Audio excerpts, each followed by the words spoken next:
ఆయన చూపిన దారి దూరంగా లేదు.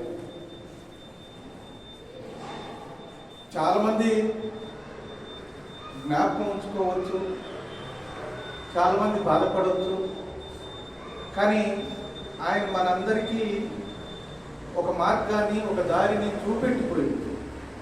అట్లా పోయే వాళ్ళు ఈ వ్యవస్థలో ఎంతమంది ఉంటారు అనేది మనం ఆలోచించాల్సినటువంటి.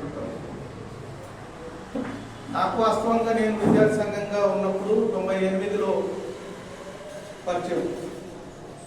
99లో ఒకసారి నేను సంఘం పని మీద మార్క్స్వాడ వెళ్తుంటే అదే బస్సులో ఆర్ఎంపీ గారు కూర్చున్నారు. అప్పటికి ఆయన ఒక పార్టీలో, నేను ఒక పార్టీకి సంబంధించినటువంటి ఆర్గనైజేషన్లో ఉన్నా.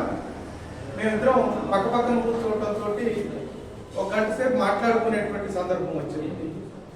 ఆ మాట్లాడుకున్నప్పుడు వ్యక్తిగత విషయాలతో పాటుగా ఈ వ్యవస్థలో ఉన్నటువంటి లోపాల మీదనే ఎక్కువసేపు మాట్లాడుకున్నటువంటి పరిస్థితి. అంటే చాలా మంది మాట్లాడుతున్నప్పుడు ఆయన సాహిత్యకారుడు, కళాకారుడు అనే మాట చెప్తున్నారు.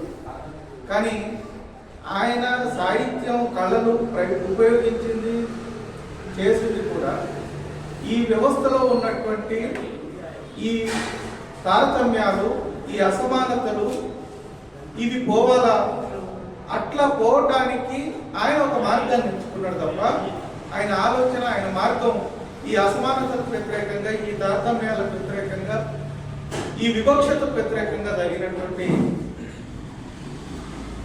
అంశం అనేటువంటిది మనం గుర్తుంచుకోవాల్సినటువంటి అవసరం. సరే, ఆయన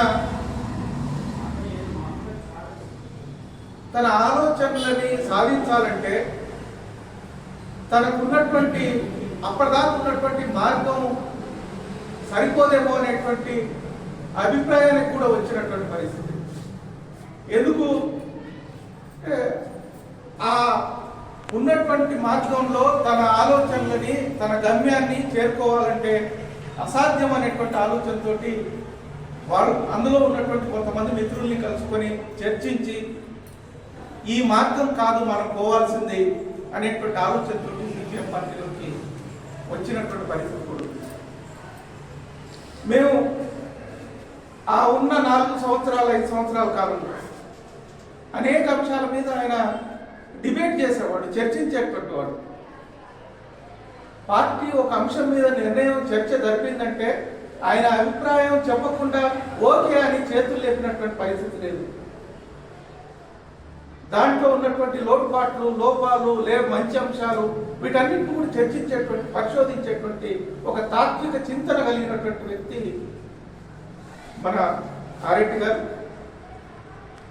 చివరిలో ఆయన ప్రాణం పోతున్నటువంటి సందర్భంలో కూడా మేము అప్పుడు మొత్తం శాఖ సమావేశాలు జరపాలని నిర్ణయం. ఆ రోజు శాఖ సమావేశాలు జరపడం కోసం వాళ్ళ ఇంటికి వెళ్ళి ఒకరిద్దరు కామ్రేడ్స్ మాట్లాడి ఇవి మనం పెట్టుకుందామని ఆయన టైం ఇచ్చి అందరూ వస్తారు అనేటువంటి టైం పెట్టుకున్న తర్వాత ఆయన సడన్గా ఎట్లా అవుతుంది, వెళ్ళినటువంటి కామ్రేడ్స్ ముందే ఎట్లా అవుతుంది, కొంచెం నేను రెస్ట్ తీసుకోవాలనేటువంటి పరిస్థితికి రాగానే వెంటనే వాళ్ళతో పాటు కామ్రేడ్స్ కూడా వెళ్ళి, కానీ ఆయన దాని నుంచి తట్టుకొని నిరుదొక్కునేటువంటి పరిస్థితి లేకుండా పోయి, ఏమైనా ఒకటి మాత్రం వాస్తవం, ఇప్పుడున్నటువంటి సమయం చాలా సంక్లిష్ట సమయం మనం ఎదురు చూస్తూ ఉన్నాం. ఈ దేశంలో తారతమ్యాల్ని పెంచి పోషించేటువంటి వ్యక్తులు ఈరోజు అధికారంలో ఉన్నటువంటి పరిస్థితి. మహిళల పట్ల